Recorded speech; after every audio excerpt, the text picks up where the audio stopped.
So now this afternoon, we will be more focused on the GRAPHIA project, and to start this this new series of workshop, we would like to share with you some details about the knowledge graph. What is a knowledge graph? How we can use it, and how we can build it, but through a kind of interactive session. So the idea is to share with you some real example, live demonstration, and to discuss it together. This session is a continuation of our June webinar, but this time we will go hands-on. So it's not we will deep into the details, but also we take the time to break things down, to build together a simple knowledge graph, explore some real-world tools, especially if we want to expose the content of the knowledge graph and address your question. So this is the main idea. So if you have already participated in this webinar, don't worry. We will discuss about new things and with a strong objective for me, which is to make this concept tangible and usable in your own context. So this session is divided in 3 main parts. First of all, what is a knowledge graph? I think it's important because we will discuss about it during the next workshop. How to build a knowledge graph, the second chapter, and then we will see how to explore all of them. But again, just before, I will ask you some questions. I need your help to understand better what is your proximity with this concept. That's why, please join the mirror board, and you will see a first table with 2 questions to start this session. I mean, I would like to know how familiar are you with knowledge graph? This is an open question. And then, what is the first word or idea that comes to mind when you hear knowledge graph? So I will let you 3-4 minutes to put some stickers, and then we will review it and we will start to review in details the knowledge graph concept. Thank you.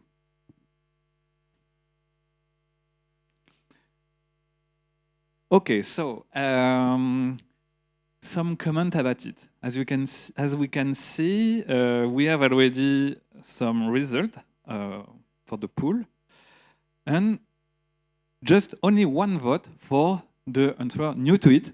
So we are more or less already aware about the knowledge graph. Some of you are already expert, I guess. But yeah, we have already some concept in mind about what could be a knowledge graph. To better understand what could be, in fact, a knowledge graph, according to you, we have some proposal. Knowledge graphs are related to ontologies, also with linked data and knowledge. We have also mind map, so some semantic concept, but we have also some structure concept, I mean connections, links, relations, complexity of connections, and also we have some references, OpenAlex, OpenAir, so some well-known graph for some of you. Okay, so as we can see, we have all of us more or less some example in mind when we are talking about knowledge graph. So the purpose of this section is to clarify the boundaries of what is a knowledge graph and how we can use this, how we are trying to build a knowledge graph in the GRAPHIA context. And also it will be very useful to have these ideas in mind because we have another session dedicated to the GRAPHIA ontology just after. And tomorrow we will also discuss about how we can talk to our knowledge graph thanks to the last LLM approaches. But that's why the idea is to be on the same page about all the concepts related to the knowledge graph. So now I will share with you some example to clarify a little bit what could be a common definition of a knowledge graph. So you may not realize it, but you have actually seen a knowledge graph many times before, even if you didn't call it that. So let's start with something super familiar, Google. When you search for someone, like in this example, Ada Lovelace, you don't just get a list of blue links anymore. On the right side of your screen, you have also a little box with their portrait, her birth, some dates, some other dates, main achievements, etc. This is not a Wikipedia page copy-paste, it's the Google Knowledge Graph at the core. So a network of facts connected together in order to produce this overview. Then we have also Wikidata on the right. Here you can see Beethoven, and each piece of information about it is expressed as a statement. Beethoven, instant of human, Beethoven, place of birth, born, etc. I will share with you. We will explore Wikidata a little bit more in a few seconds, but the idea here is each fact is not just written as a text, it is linked to other entities in the graph, and it's referenced. That's how Wikidata can connect Beethoven to his works, his teacher, the cities where he lived, and even to the categories of music he influenced, for example. So whether you have noticed it or not, these knowledge graphs are everywhere. But we can also mention some other examples. Here we have also OpenLX, already mentioned in the stickers. If you are searching for a scientific article here, what you see on the screen is more than just metadata. Behind the scene, OpenLX maintains a graph of authors, publication, institution, and citation, all connected. That network allows you to move seamlessly from a paper to the people who wrote it, to the institutions they belong to, and to the work they cite. That is not just a database, that is a knowledge graph for open science. But we can also find some other knowledge graph in the industry, for example. Here you can see a knowledge graph from Siemens. Siemens, in that case, uses knowledge graph to model and trace the entire life cycle of a product, from the design phase to manufacturing to maintenance. And each component, each process, each dependency is part of the graph. Why?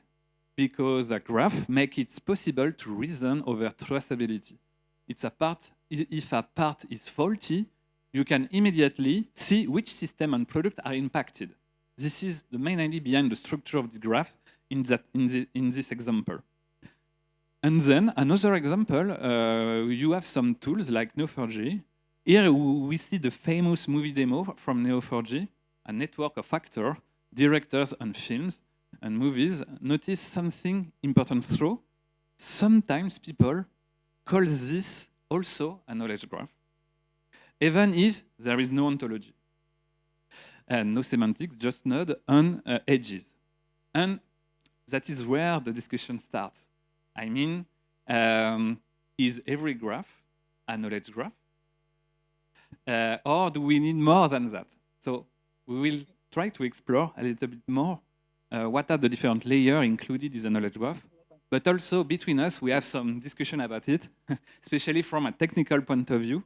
But at the end, we have some agreements between us. So maybe I would like to illustrate a little bit more what is Wikidata, because it's one of the famous knowledge graphs we have around the world. So Wikidata is not Wikipedia. Okay, Wikipedia is about long-form text and article, while Wikidata is about structured facts. Think of it as a database that sits behind Wikipedia and many other projects. Wikidata was born in 2012 as a project of the Wikimedia Foundation, originally to centralize interlanguage links between different Wikipedia editions. It's a collaborative and multilingual design. And technically, Wikidata is powered by RDF and Sparkle, some concept I already mentioned this morning during the LUMIS sessions. So that means it is not just a giant wiki, it's a fully queryable knowledge graph. So it's open and interoperable, and it connects to countless other datasets. So today, Wikidata has become a backbone of the web of data. You will find it powering not only Wikipedia, but also Google, some voice assistants, Digital Humanities project, some institution, and even AI tools. So in many ways, it is the most visible public knowledge graph in the world. That's why, for me, it was important to mention it today as a key reference for us. So when we talk about a knowledge graph, we are not referring to a single and fixed concept. Instead, the term covers many layers of meaning. It spans technical models, semantic strategies, and application context, and this is both of strength and challenge. In practice, the expression knowledge graph can point to very different things: a conceptual model, a data structure, a set of technologies, or even a broader strategy for integrating knowledge. And we have already seen it through the different stickers collected for the question about one word to describe what is a knowledge graph. That's why the term is so widely used across multiple domains, from AI to information systems, and from ontology, but to also property graph like Neo4j. This plurality is powerful because it allows different communities to use the same concept, but it also generates ambiguity. That's why the research community has tried to provide clarification. Widely adopted reference from Hogan and colleagues in 2021 defines a knowledge graph as a graph of data intended to accumulate and convey knowledge of the real world, whose nodes represent entities or concepts, and whose edges represent relations between them. This is an adopted reference. And if we look at how this is categorized in the ACM taxonomy, we see that knowledge graphs sit at the crossroad of AI, databases, and information integration. And that is exactly why the notion remains so flexible and sometimes a bit ambiguous. But before we dive into knowledge graph in details, let's step back and ask, what is a graph really? At its core, a graph is just a shape, a structure, with nodes and edges. So entities and relations. This is the same. It tells us who is connected to whom, but nothing more. A metro map, for example, a protein Could you mute the mic, please, online? Thank you. For example, a metro map, a protein interaction network, or even your LinkedIn contact are all graphs. But by themselves, in fact, they don't carry meaning. So graphs are everywhere, but they are not always about knowledge. If I tell you that, okay, A is connected to B, you still don't know what A or B represent. Are there people, data set, dogs? Okay, so without context, a graph is just a structure, no semantics. A knowledge graph goes further. It adds meaning and identity. It tells us what each node stands for and what each edge represents. In short, it's a graph that actually knows what it's talking about. think of it this way. A contact list with phone number is just a graph. But a CRM that knows who the customer are, their history or their intent, that is a knowledge graph. A movie cast list is a graph, but a semantic graph that knows who direct what, which genre, and when the film was released, that is definitively a knowledge graph. Let's zoom in on a concrete example. Matilda, for example, has the objective of this graph is to unify and enrich scholarly metadata. And it's not just about citation count. Every element is type. We have works, author, and text. Relations are meaningful. A work cits another. An author writes a text is part of a larger work. These are not just connections, they are structured semantic links. That is what transforms raw metadata into a knowledge graph. A graph where connection are type, meaning is explicit, and knowledge can truly be integrated and reused. So let me give you a quick demonstration of what makes Matilda a real knowledge graph and not just another database. So I will share with you my browser. Just 1 second. Okay.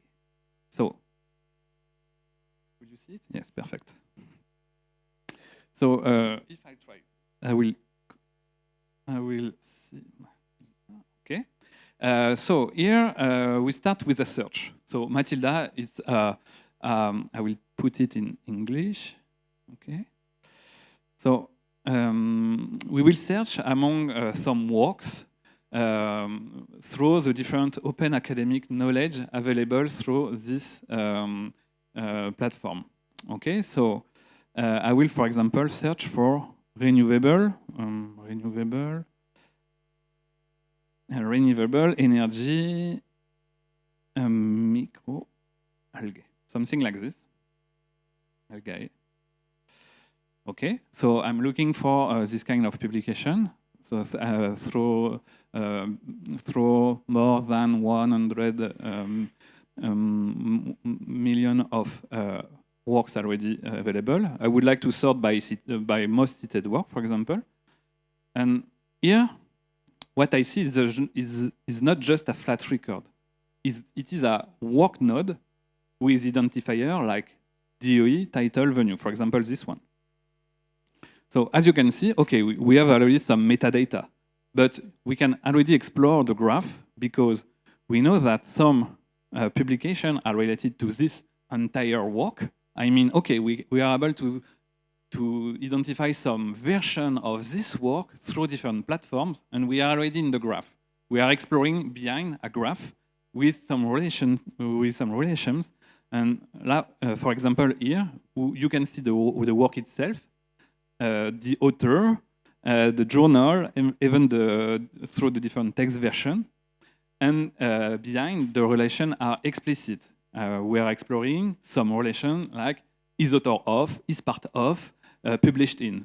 This already goes beyond the metadata. We can see the metadata, but to build this page, we are using a graph. And look at the citation. Here, we can see what are the citations of this document and who are the resources which are currently citing this work. So as you can see, for example, I can explore the graph. Okay, I will open this other work, and then I will also have other citation, and then I will explore the graph like this, citation by citation, and you can see the power of the structure. I mean, it's only from a technical point of view, relation between this object to follow the graph, not only from a search engine approach, but also from an exploration graph strategy. Just to illustrate what could be the feature behind using a knowledge graph.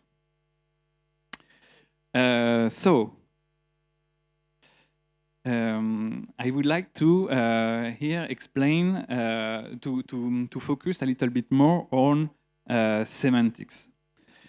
Okay, so raw data, we have at the top, at the bottom, sorry, raw data. But in this layer, it is the unstructured text, the scattered metadata, the isolated dataset. It's fragmented and very hard to navigate. And the idea is to explain why we need semantics here. So here, as you can see, we need to add an extra layer that gives identity to the node and interpretation to the links. That tell us not just that A is connected to B, but whether A is a person, an institution, or a dataset. So as you can see, to build a graph, as I already explained, we need to put some relation through the raw data. This is already a first step of our work, and it's not easy to do it. We have to identify how we can link the concept together, and then we have to put some semantics on top of it through vocabularies, through ontologies, and that's why sometimes, okay, we just need a graph to explore it, but if we want to share meaning and to reason, to infer new information, to extract relevant fact from the graph, we need the last layer, which is the semantics. And these three layers together are part of what is a knowledge graph. And thanks to the knowledge graph, we are able to address different kind of problems, real-world problems, I mean. So first, we can, for example, here, the problem is, okay, I can't connect my dataset. So the idea behind is to use the knowledge graph to provide a common model to interlink and query them together without rewriting everything. So we can have some application directly in medicine. We have some huge knowledge graph in biomedical. So it's an important use case, but not only a public use case. I mean, we have some concrete application in the industry. But we can also mention the disambiguation use case, which is also a problem solved by the knowledge graph approach. Also, the knowledge graph helps us to support semantic discovery through different concepts, synonym, and similarity, and some other example based on this approach. The only message I have here is to say, thanks to the graph and the knowledge graph, we are able to explore new use cases, new innovative way to explore knowledge. And this is exactly the purpose of GRAPHIA. The main objective for us is to offer a new way to discover the knowledge through the SSH concept, but from a graph structure point of view and the knowledge contained in the relations and the entities. So just some word about the rise of knowledge graph, because this is a trend now. In 2025, we are no longer talking about a niche technology. The market is already worth over $1.1 billion and could reach 3.7 to 7 billion by 2030, depending on the source. Annual growth rates are steep between 17% and 36%, meaning the market could more than triple in just 5 years in this domain. North America is leading the way in adoption, but uptake is rapidly growing in Europe and Asia Pacific. And it's not just hype, because Gartner placed knowledge graph on the slope of enlightenment in the 2024 hype cycle. I think that we are past the buzz into a real adoption around the world. So what is driving that growth? Of course, we have AI and all the components related to these new innovative approaches. We will discuss it in details tomorrow. Then we have enterprise search and QA systems, which benefit from semantic precision thanks to the knowledge graph. The supply chain intelligence also, where graphs help trace and optimize complex flows. And also we have a digital asset discovery, especially in science, media, and finance. So in short, the knowledge graphs are no longer experimental. They are becoming a core layer of value in today's data infrastructure. So yes, knowledge graphs are on the rise. We see growth, use cases, market traction, but let's not forget where this all began. Before knowledge graph became a business buzzword, they were already quietly transforming academic knowledge. So that's why I would like to introduce you to the academic backbone of this movement, the infrastructure, the project, and principles that have been shaping how we organize scientific knowledge long before the market caught up. So first, we have open citation, of course. It's an open infrastructure indexing millions of citation links between publications, with the goal to replace proprietary citation databases. We are often closed and expensive, with fair, machine-readable, and transparent alternatives. Next, we have also OpenAir Graph, which is a large-scale research graph that interlinks project, dataset, publication, organization, funders across Europe and beyond. It's not just a repository, it's a core infrastructure for EOSC. So this initiative shows that the knowledge graph movement is not just commercial, not at all. It is also deeply rooted in the open science ecosystem, with long-term impact on how research is produced, connected, and reused. Of course, we have also Wikidata. We already talked about it. Then we have another example, which is the Open Research Knowledge Graph, ORKG. Unlike traditional databases, ORKG focuses on the semantic content of scientific papers, not just the metadata. This makes it possible to compare research contribution, hypotheses, methods across papers, and to support more meaningful discovery and synthesis. And one last example I would like to share with you today is CSKG 2.0, which is a large-scale knowledge graph focused on computer science literature with over 24 million entities and more than a billion RDF triples. It's a powerful tool for trend analysis, citation networks, and meta research. So together, this initiative shows that academic knowledge graphs aren't just about open data, they're about redefining how we represent and compare scientific knowledge itself. So that's all for the first part of this session, to explain, to dive into some example and explain what are the knowledge graphs. So now, again, I would like to ask you 2 questions through the Miro board. So please join the Miro board, and I would like to ask you question 1.3, which of these academic knowledge graphs seems most inspiring as a model for GRAPHIA? And my last question is, what do you see as the biggest challenge in building a knowledge graph like GRAPHIA? In order to introduce the second part, which is, okay, now we will build a knowledge graph together. So I'll let you 5 minutes. Thank you. Okay, so about the third question, which of this academic knowledge graph seems most inspiring as a model for GRAPHIA? Some of you are mentioning Wikidata. We have also OpenAir, Wikidata for SSH, okay. Google Knowledge Graph, GRAPHIA, OpenAlex also mentioned here. Maybe ORKG also. Okay, and then about the second question. What do you see as the biggest challenge in building a knowledge graph? So, data acquisition platform.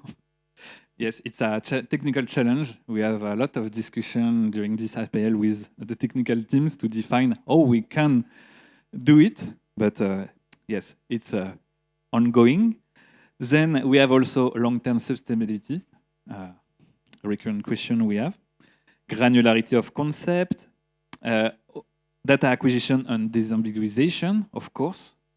entity disambiguation, again, for example, author names, user understanding and comprehension, yeah, about the main objective behind the knowledge graph, making it user-friendly for a broad range of researchers to make it accessible to as much of the SSH community as possible, handling different types of data found within the SSH community, many different UX and UI challenges. We will discuss about it during the third chapter. And yes, so thank you for this feedback. Before to start the second chapter with a more interactive session, because I will share with you a live demonstration, we will build together directly with the external tools a knowledge graph. I would like to know if you have some question, comment, something to add. Thank you, Julien. Yes, I have one question actually, because so you ask us what are the biggest challenge, and I would like to ask you what are your most urgent needs to build this knowledge graph, and where we can maybe help, or how can we find resource, or yeah, so what are the needs to build that tool? Thank you, Suzanne. It's a very concrete question. So indeed, we have already mentioned the data acquisition platform. This is our main priority for the moment, because we need to rework the current workflow we are using for GoTriple in order to build the knowledge graph for GRAPHIA. So we have a lot of workshop with PSNC, with all the members of the Work Package 2 involved in this task. So this is our main priority for the moment, but we are already working on it. So we have to find a solution. We have to take a decision. That's why we are doing it during some diners during this week, during the lunch too today. But we will find an agreement together, I hope. And then we have also the GRAPHIA ontology, but that's why we have a dedicated session in 1 hour about it. So it's under control. But also we have some action plan to be able to do things in parallel. I mean, having some enough space to think about our GRAPHIA ontology for a middle and long-term perspective, because we want to be compliant with the other framework in our ecosystem, but also we need to define our model in order to be to not put the ontology on the critical path of the development of the data acquisition platform. That's why we are working on some pragmatic action plans. So thank you, Julien. So if I understand well, that means that currently you have specific needs, but all the needs are really related to the partner involved in the consortium. So is there any needs in terms of onboarding community or involving them in testing or things, maybe not now, but or do you have enough within the GRAPHIA consortium, for instance? For the moment, for me, we are already managing it with the involved partner. Maybe we will extend the discussion next year when we have to be more compliant beyond the knowledge graph.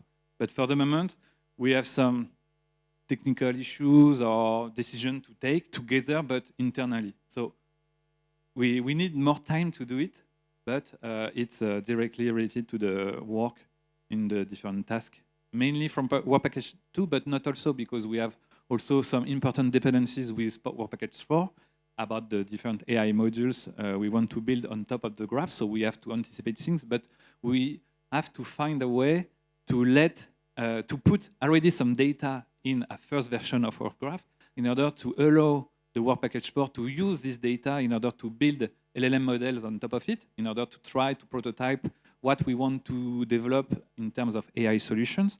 But also we are working a lot with Work Package 3.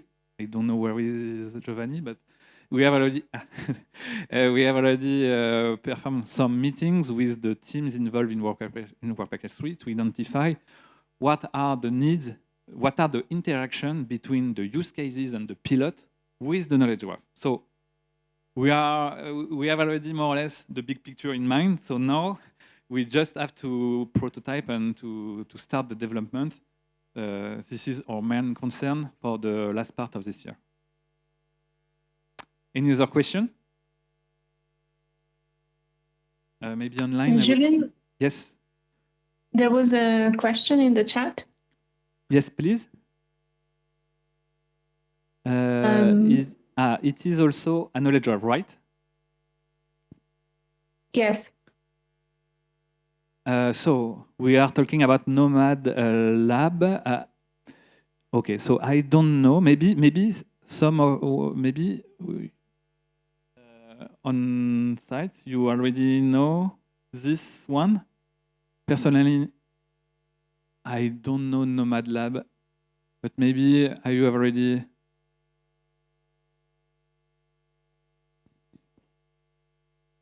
I'm familiar with this work from another context, from my previous job, and I just wanted to understand if this also qualifies as, you know, if it's built on a knowledge graph or not, because you can effectively, I think it has a distributed way of working with the Nomad, with some software of open lab notebooks, where you can then input your information from your local lab into this platform, and I assume there is some sort of data, you know, some sort of mapping relationships that you have to, you know, align before you can update things in the Nomad. And then within this platform, you can also analyze things, and you can see that there is also opportunities to do some analysis with the data involved in this. Just as another example, if you want to look at it and if it would be useful, that's why I only shared it.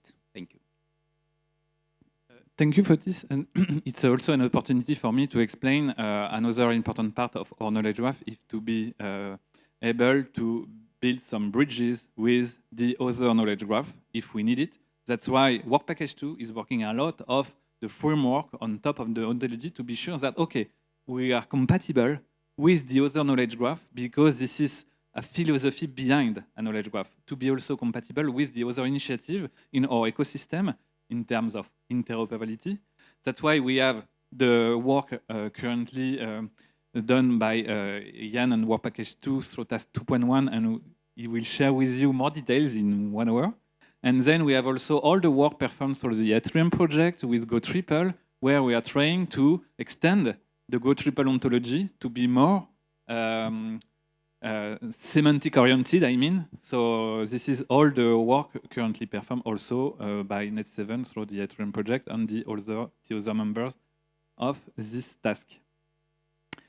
Okay, so if we don't have any other question, now I will share with you again my slide. Okay, so now, very quickly, I will introduce you how to build a knowledge graph, but we will do it together for real. But just before, I would like to explain a little bit more. I would like to focus a little bit more about what we have to develop when we are building a knowledge graph. So, okay, initially we have raw data, as we have seen before. So we have to, first of all, identify how we can put some consistency, some meaning into our knowledge graph. So, as you can see, in the different layers, we need entities, I mean the nodes. We need also relationships, the edge, in order to link the node together.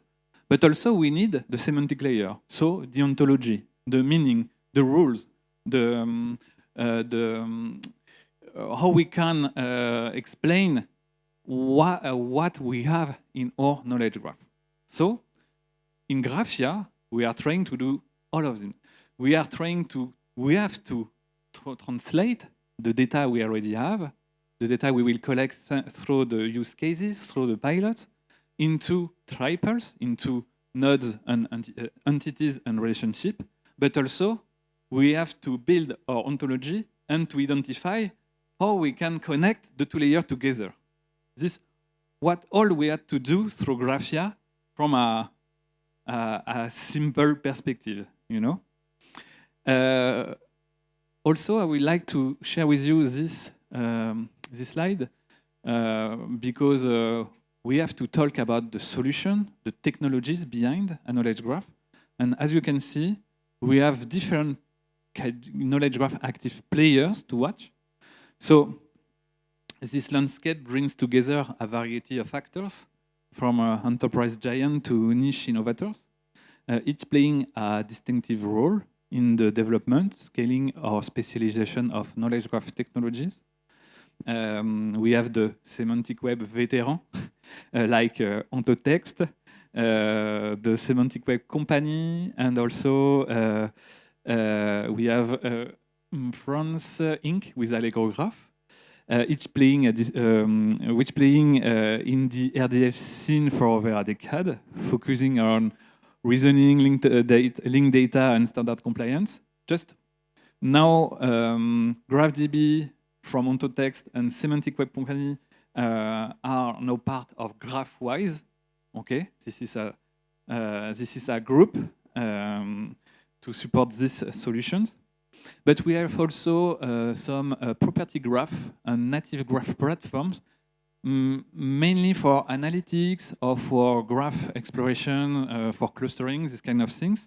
Neo4j, Tiger Graph, Stardog, or Cambridge Semantics are some examples with on the GraphDB, for if you already heard about it. Of course, we have the enterprise giants like Amazon, Microsoft, Oracle, or IBM, with integrated solutions, often blending knowledge technology with cloud AI services. And then we have emerging vertical players from DataVid and Clever to Flurry and Apply AI from Opus, exploring different domain-specific use cases, performance optimization, or sometimes AI integrations. So for your information, we already discussed a lot with the partners to identify what could be the best technologies we want to use through our GRAPHIA project. So for the moment, we decided to use Virtuoso at the core and then to perform some experimentation through Clever, which is, I don't know where, here. So we will try some experimentation based on it. If you want to get the details about why we have decided to use this solution instead of the other ones, I can share with you all the details, all the report, all the evaluation we performed together during the 6 previous months about it. So now, enough theory. I propose to build one knowledge graph together. My idea today is to be more concrete with you to understand better what we are really preparing behind behind the slide, behind the theory, behind the concept. So I really want to share with you concretely some example how we are building it. Of course, some of you already see how Jan is organizing the competency question in his methodology, but also I would like to share with you how we can put some data in a knowledge graph and what is the meaning of reasoning in this context. So I propose to follow this short step. Of course, this is something very simple. It's just for illustrate a little bit what is really a knowledge graph. And as a big tennis fan, the theme is imposed. That's why today I propose to build the tennis knowledge graph, which is a knowledge graph about the ATP players and tournament from 2024 to 2025. So then I will share with you my screen because I have some external tools to share. So I will try to do it. And from now, but maybe just to explain the steps. So first of all, we have to define a scope domain. For GRAPHIA, this is the SSH landscape.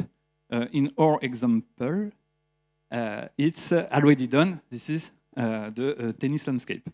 Then we have to design a basic ontology. We have to define what question do we want to answer if we want to build a useful knowledge graph for us. So the competency question. We have to write that ontology in Protégé. We have to write it concretely in a tool dedicated to the semantic artifact. So I will share with you protégé, because some of you already heard about it, but it could be interesting for us, I suppose, to see it for real. Then we have to add real-world facts, I mean the raw data. We have to put the raw data in the graph. And then we want to query and explore the graph using some real Sparkle query to see the result. So this is my proposal. Let's keep it simple and visual. And by the end, I would like to let you ask some questions and maybe dive into the details if you are interested.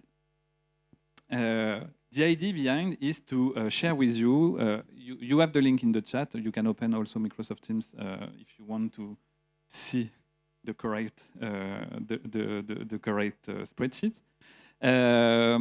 Just to explain, as you can see in the competency question file, the first step to build a knowledge graph is to identify what we want to explore into it. That's why we have to identify the competency question, which are the different kind of interaction we will have with our knowledge graph.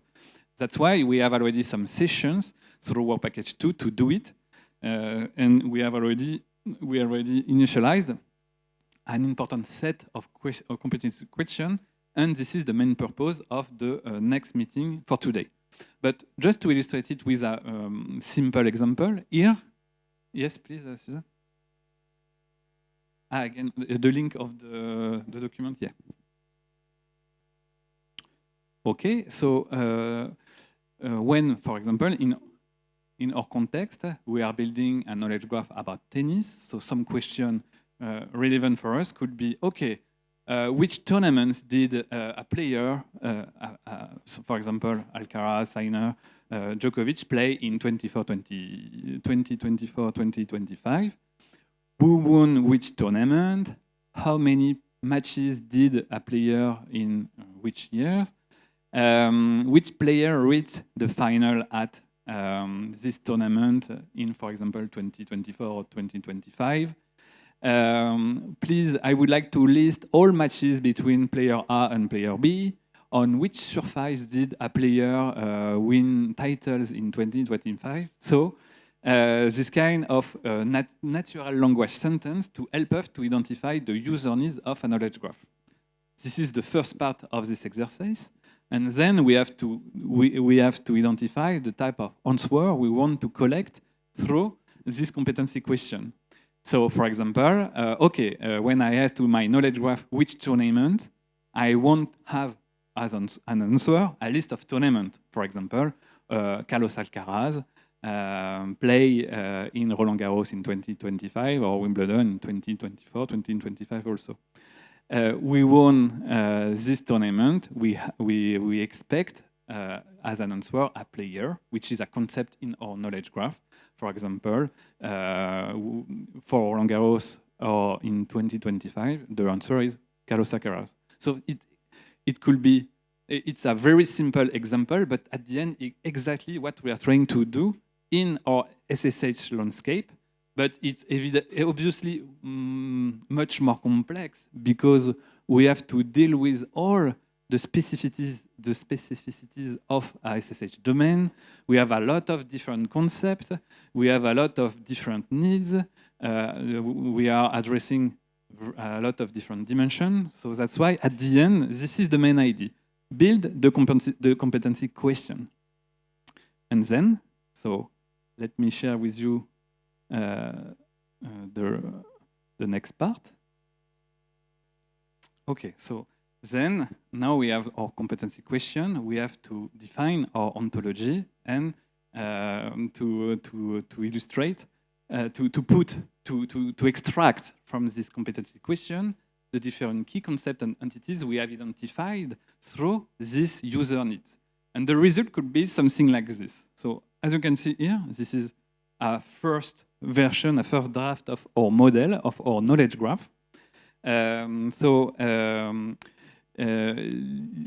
me explain a little bit more. At the core, thanks to the competency question, we have already identified three main classes: a player, a match, and tournament. These are the backbone of our graph. each player played in one or more matches, and each match has participants, typically 2 players. This bidirectional relation is explicitly modeled to allow queries in both directions. Okay? Every match is part of a tournament, and conversely, the tournament included matches. Again, this duality helps for flexible exploration. On the outcome side, each match can have a winner and optionally a loser. Important when we want to compute statistics or filter by results. Similarly, each tournament can have an overall winner, either asserted directly or inferred from the final round. This model also includes contextual properties. Matches are linked to a round, and tournaments are characterized by a surface and a location in this example. One important relation is shown here as a dashed arrow, just here, up between player and tournament, because this is not directly stored. I won't put this relation explicitly in my model, and I will explain why. Because I want to derive this relation from the chain played in and part of.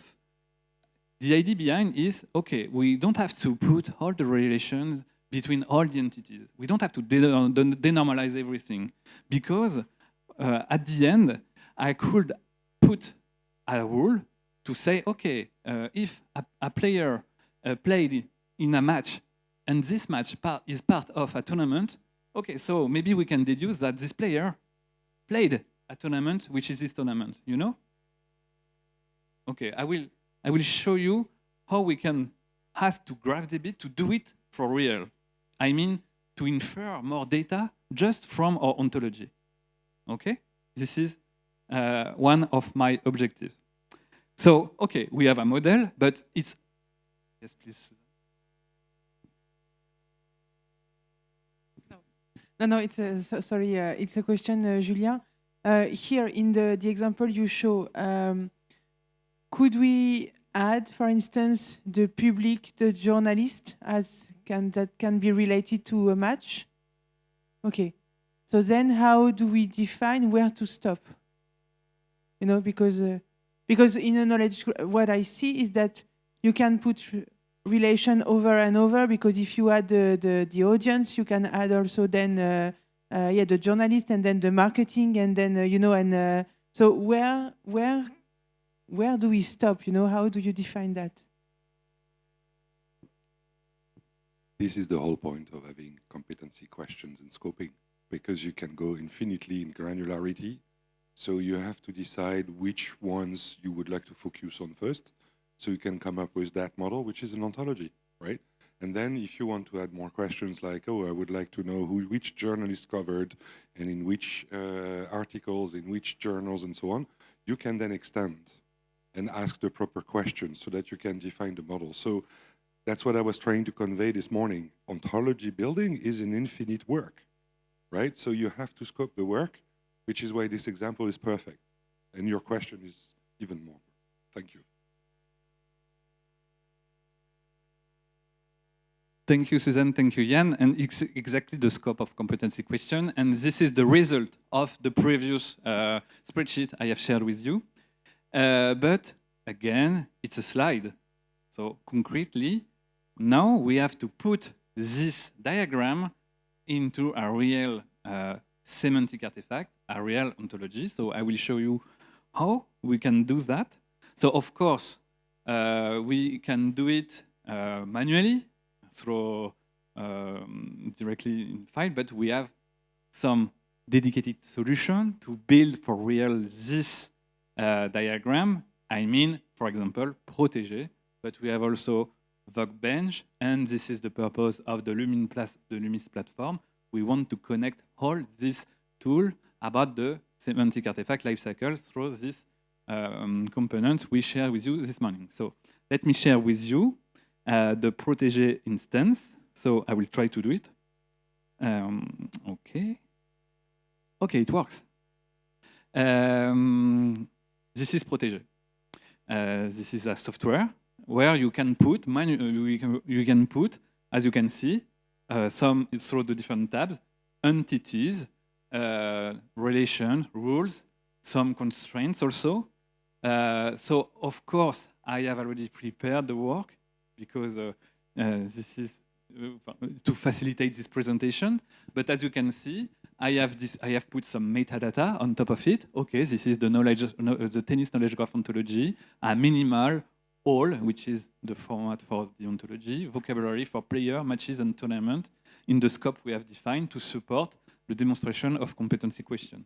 And also, we can see here, I have put all the main entities described in the previous model, from the diagram, the main entities I want to put in my ontology.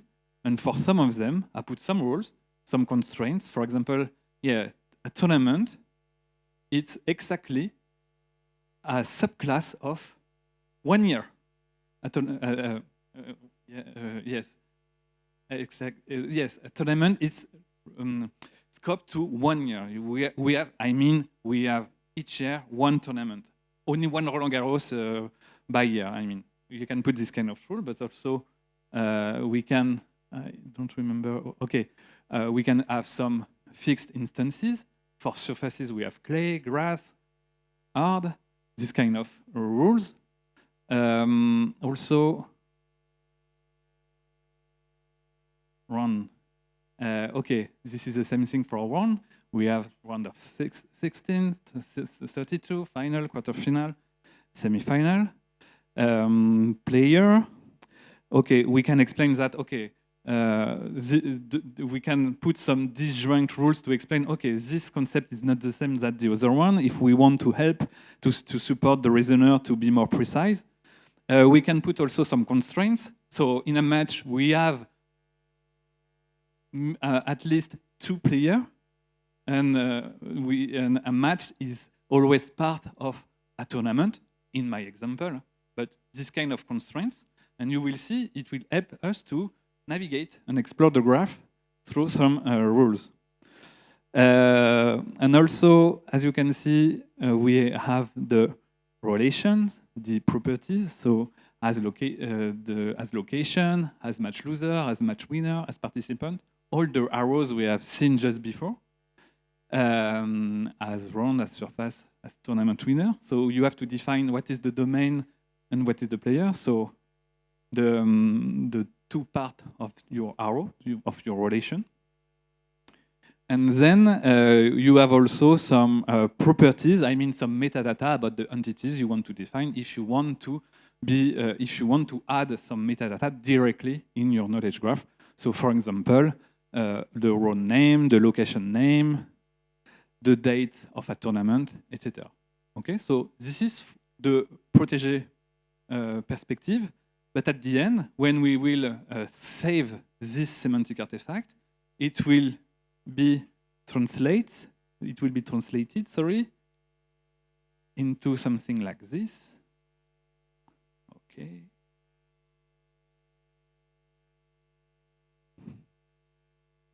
I'm trying to orchestrate everything. So, okay.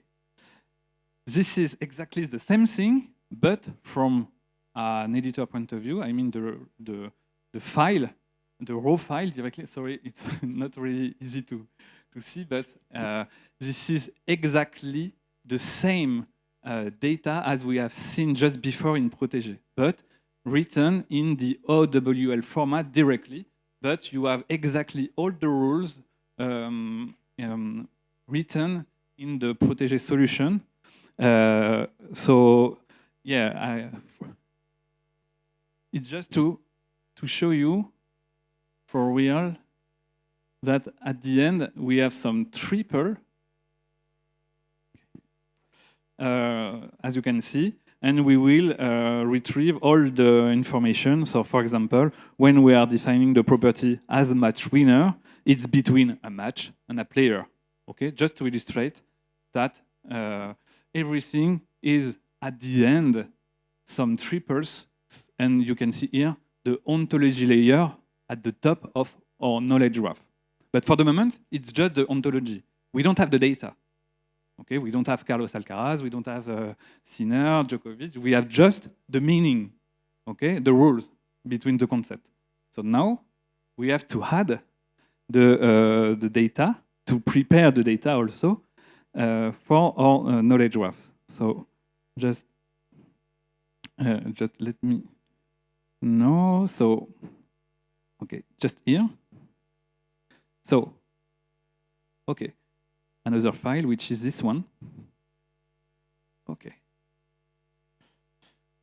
So the main purpose of the data acquisition platform, as we have already explained just before, is to collect, to harvest the data from the data sources, in our case in GRAPHIA, from the different use cases, from the pilot, but also from all the data sources already harvested by GoTriple into our knowledge graph. Okay, so we will apply some transformation on the data harvested in order to translate this data into some entities and relationship, I mean nodes and edges, in order to be compliant with the structure of a graph.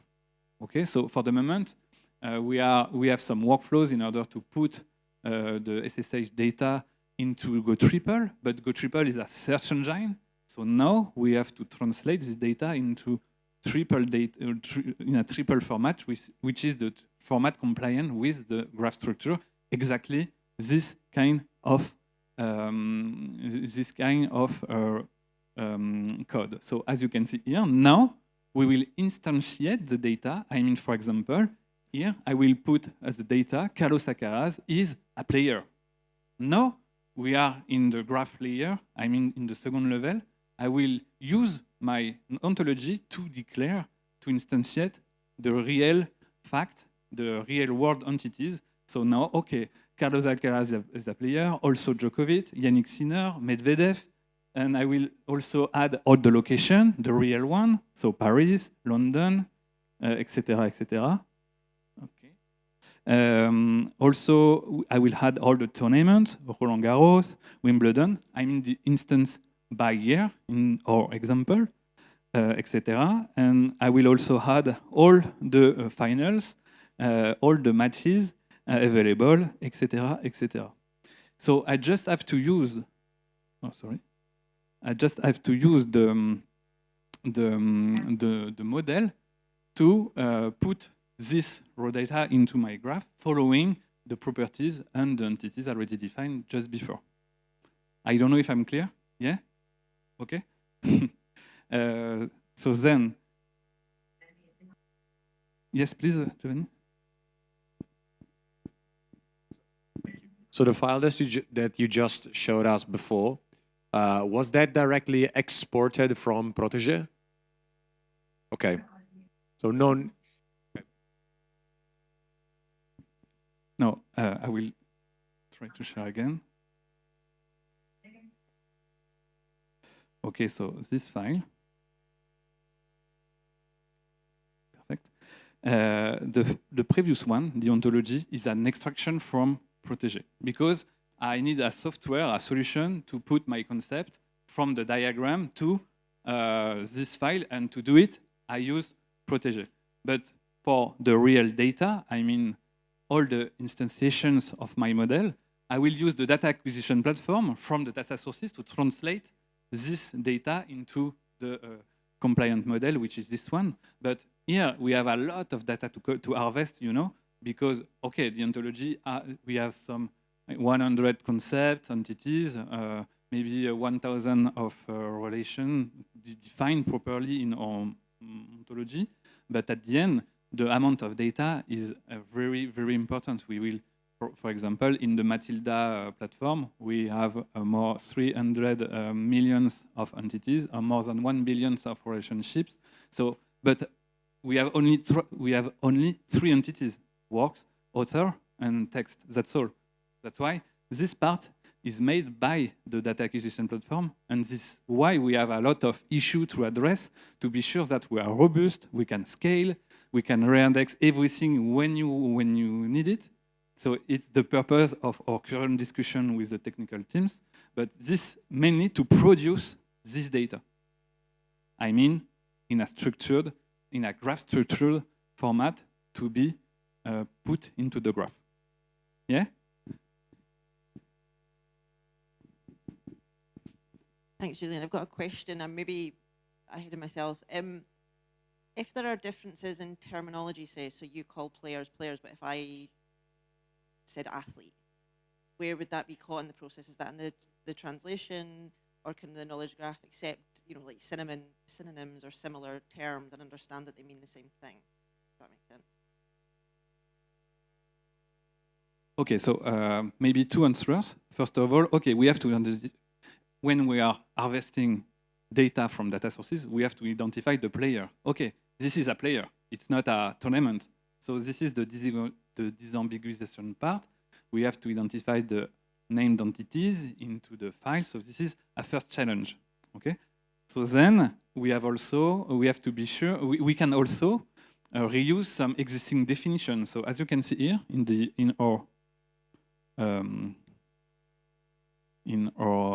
in this part of the file, we have another properties which is same as. And here you can see a Wikidata entity. Just to explain, okay, we already identify Carlos Alcaraz in Wikidata. This is the same entity. So thanks to this kind of property, we can say, okay, I'm sure that this player is the same Carlos Alcaraz we have in Wikidata, thanks to this kind of relation. This is another way to link and to be interoperable when we are trying to identify a specific concept in this ecosystem. I don't know if it's answer you. I mentioned that briefly this morning in the intro. That's called mappings. So you can actually map different models. So if you want, you can integrate that into your ontology, or you can externalize it as a relation and say, well, this, like the Julien has done, this is the same as the entry in Wikidata, but it could be in another ontology, and you would say, this is the same class. And then there are different levels of relations you can provide. Sometimes you get a concept that would have a broader meaning than another, and you can specify that so that actually you know that it's not exactly the same as, because same as is very strong here. It says that they are identically the same, they are the same entity. So if it's not the case, you can add some nuances in the relations and use some of this. That's why we're working a lot on this mapping aspect, because you have to formalize them on, let's say, in a standardized way, because otherwise it's becoming messy. But then you can connect different knowledge graphs together by doing this mapping. And I'm going to talk later on about the SKJ-IF, which is the Scientific Knowledge Graph Interoperability Framework that does exactly this, connecting OpenAIRE with Open Citation with others. And that's what we're going to do as well. It's just, let's say, I'm already selling my the next session, but this is where we're going to discuss in the design of the GRAPHIA ontology.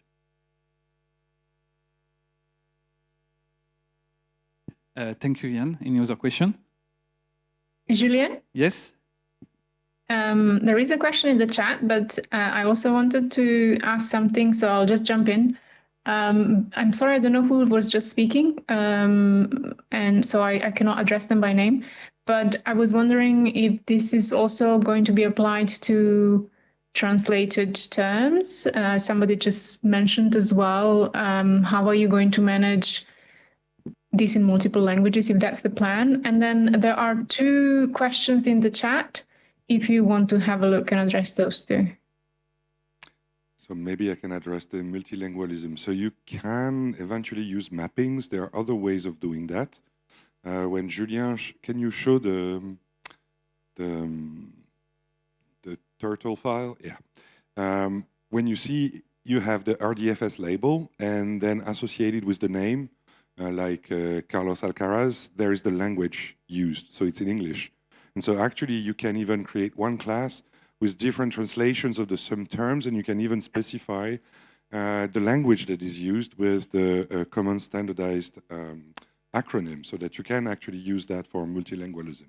Of course, you can also do that through the mappings, but that might be also quite cumbersome.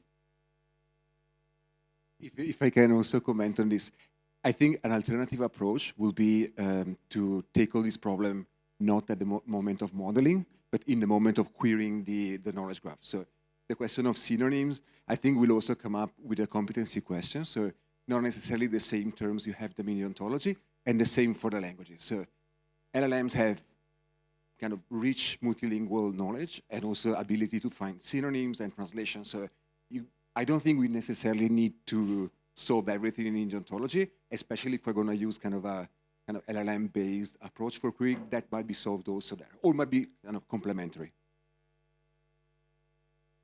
Totally agree on that, because that's pretty cumbersome to do this by hand, right? So now we have large language models, that's their job, so that helps the thing, yes. But aren't we going to actually translate the vocabularies for Go Triple like soon, during some of the events? Sorry to ask that, but I had that feeling that it is going to happen. I also add about translation. So I think for social science, it's okay to use LLM, but for example, medical terminologies, I don't think an LLM will work in that case.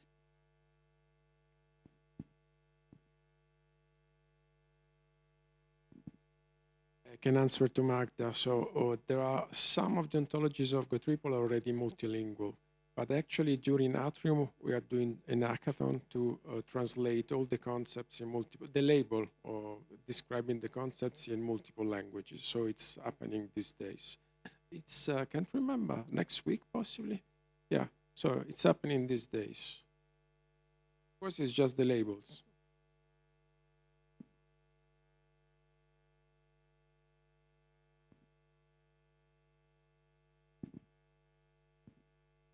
Side note, we have a session tomorrow which would go into this, like translating, yeah, like if you have player in English in your ontology, but you write in Spanish, I guess it's jugador in Spanish, it's going to automatically translate it and, yeah, give you the right result.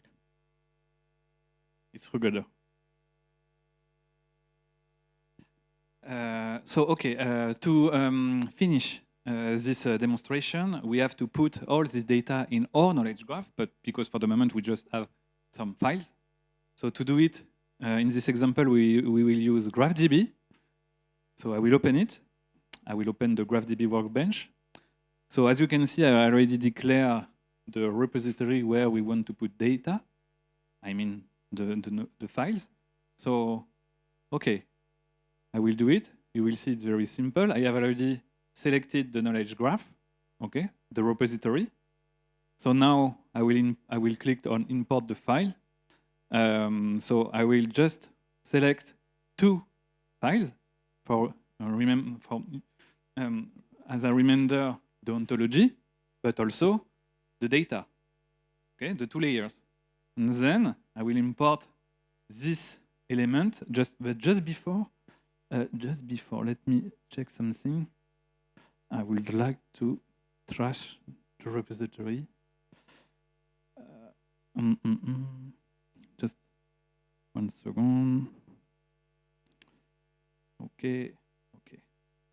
Now I would like to show you something. Okay, I will start from the beginning. Okay. And as you can see, when we are initializing a repository, I mean a knowledge graph, we can select if we want to be able to reason on the data, because, okay, this kind of rules allow us to infer new data based on the ontology we have designed. As I already explained, you know, I don't have put explicitly the link between a player and a tournament.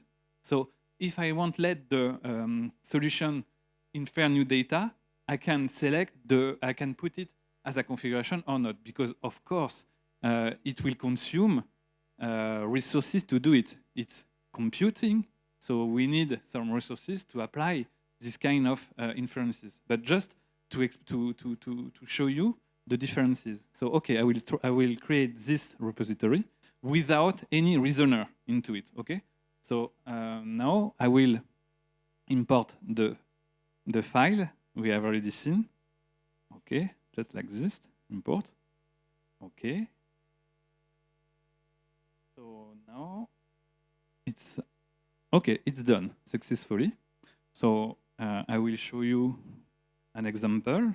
So, okay. For example, is Sparkle query, but related to one of our competency questions. The competency question number 2 was who won a tournament? For example, who won Wimbledon 2024? And in Sparkle, sorry for the size, it's something like this. Okay, select winner where Wimbledon as tournament winner, someone. Just something like this. It's very simple. Okay, so I will try to apply it directly through GraphDB. Sorry. Okay, so just like something like this. Okay, so as you can see, I will try to run this Sparkle query, and the result is, okay, it's Yannick Sinner. Just to explain, at the end, the main objective is we want to translate the complexification into Sparkle query to test the consistency of our graphs, just to be sure that we are addressing the user needs. This is the main methodology we want to illustrate through this approach. But also, I will try another one, just to conclude, sorry, which is, okay. Okay. Just like this. Okay, so now the question is, first competency question, which tournaments did Carol Alcaraz play in? So remember, these properties, play tournament, and I will run the query, no result. I don't have any result. I don't know, I cannot answer this question, because if you remember, as you can see here, okay, here, we don't have put this relation into the graph, okay? We don't have it. I don't put this property in protégé. So now I will try to rebuild my knowledge graphs with a reasoner, because I have said in my ontology, okay, if we have a player which played, we have played a match in a tournament, so by deduction, okay, this player played in this tournament, you know? A then B then C, so A then C. So we will try again from scratch. So I will remove the repository because it's faster to do it like this. Okay. This time I will select one reasoner. So all two, for example, is the name of one of the reasoner available in GraphDB. Okay, create. So now I have to import again my data.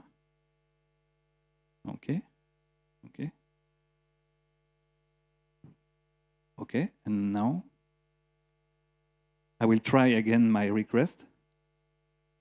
So now I have some results. So which tournament did Carol Alcaraz play in? Roland Garros 2025, 2024, Wimbledon 2024, and the US Open also.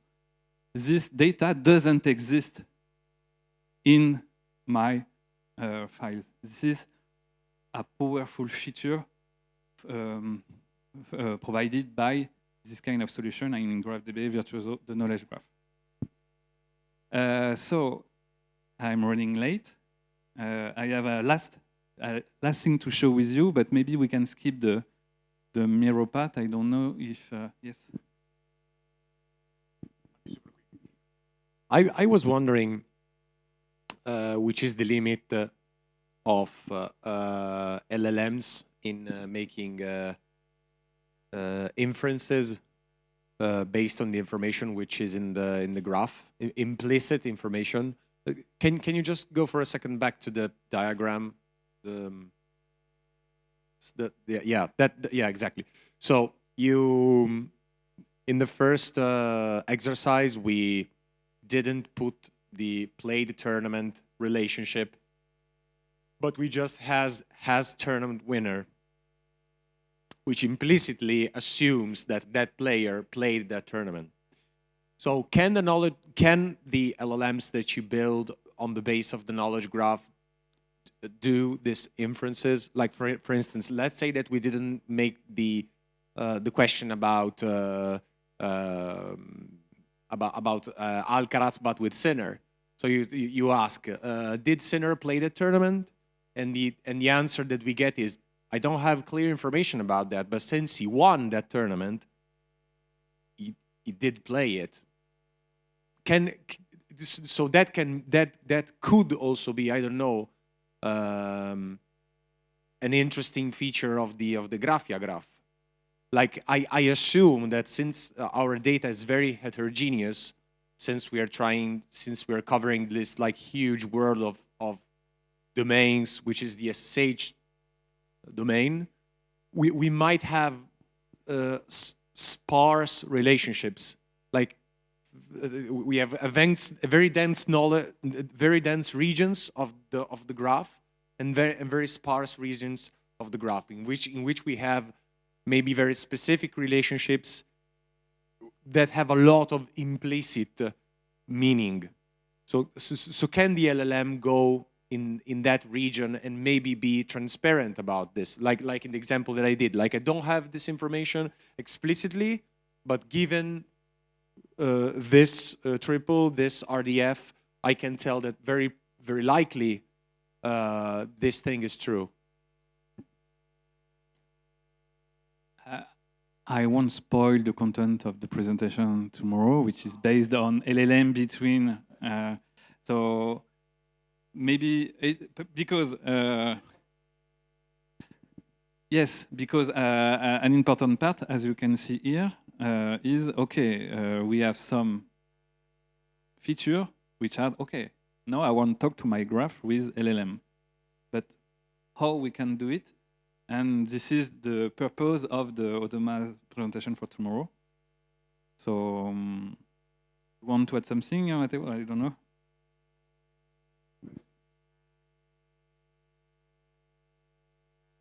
Yeah, but it's a good transition for this upcoming workshop. So I don't know, Michel, I have 5 minutes to conclude, or? Yeah, it should be okay? Okay, thanks a lot. Because I really want to share with you the last part of our presentation. Just before, what we have seen is exactly the work we are currently doing with Work Package 2 through the complexity equation, through the GRAPHIA ontology, and we will dive into the details just after this workshop with Jan and the rest of the team, so in 30 minutes. Okay, so very quickly, okay, now as you have seen, I have performed some requests, I have made some interaction with my graph, but thanks to Sparkle query, it's not really user-friendly. So now, how we can explore, how we can ask something to my graph, or I can explore my graph. What are the ways to explore the graph, the knowledge graph we have built? So we have seen that, okay, we have some private Sparkle endpoint to do it, exactly as we have seen through GraphDB, thanks to some Sparkle request. We can do it. We have some workbench, a kind of console to explore our graph, exactly as we have done together just before. Also, we have some public Sparkle endpoints. Maybe you have already tried it, thanks to DBpedia, Wikidata. It's exactly the same kind of console. You can put into it some Sparkle requests in order to explore the Wikidata knowledge graph and the DBpedia knowledge graph. Also, Clever propose some interesting demonstrations to do it with some performance quickly. So you have the link in the presentation. It's also the case for other kind of graph, for example, property graph like Linear4j. We have a console with requests in another language, for example, here Cypher, to explore our graph in different ways. But now we have also very interesting approaches, and I would like to highlight the first one, which is SparNatural, already shared by Luca recently. So, okay, as you can see here, it could be another way to allow the user to explore the graph since this kind of, tools. Maybe we can offer something like this for our GRAPHIA exploration layer. So as you can see here, the idea is to help the user to build the Sparkle request, because it's not easy to write RDS, triples on Sparkle query. It's a specific syntax, a specific vocabulary. But here, as you can see, the idea of this interface is to help you to build the request based on the entities we have in our model, in our diagram, in our ontology. So it could be something useful for the Graphia end user, maybe, to use this kind of approach to help us to explore our knowledge graph at the end. So yeah, it's an example of user-friendly interface we can deploy in our context of Graphia. We have also some other guided query interface. So Sparklist is another one, but as you can see here, it's not really. Okay. You have some UX component to help you to identify better the entities you want to explore, but it's not really maintained, and it could be used as inspiration for our purposes. But also we have some Sparkle client family libraries in order to build our own integration. And as you can see here, it's an example from another project we have developed with FoxCub, which is a discovery platform to explore some photos on cartographies. And thanks to specific Sparkle query, you just have to select some. You just have to select some object in the interface in order to identify, for example, here all the maps available in our database which are overlapped together. So you can select directly in the, for example, in the map the boundaries of your analysis, something like this. We have also some tools to do it. And then, of course, the idea is we could also talk directly with our graph thanks to the last chat-based innovative approach, more or less. But we will see tomorrow what we could be, what we could do through this kind of approach, thanks to the workshop about it tomorrow, as we have already said. And if you are interested, there are also some other tools listed by the Wikidata community. I put the link in the presentation because it could be also interested if we want to explore other approaches to explore our graph. So that's all. And just very quickly, in the Miro, please, if you can share some feedback about the approach you would prefer to explore our knowledge graph directly in the Miro board, just to let us collect some feedback about it, because it could be very interesting to see if there is already a trend or not at all. And then also, if you want to put some feedback about this demonstration, it could be very useful for the next one. And yeah, that's all for me. Thanks again. Sorry for the issues, but yeah, I try to do it.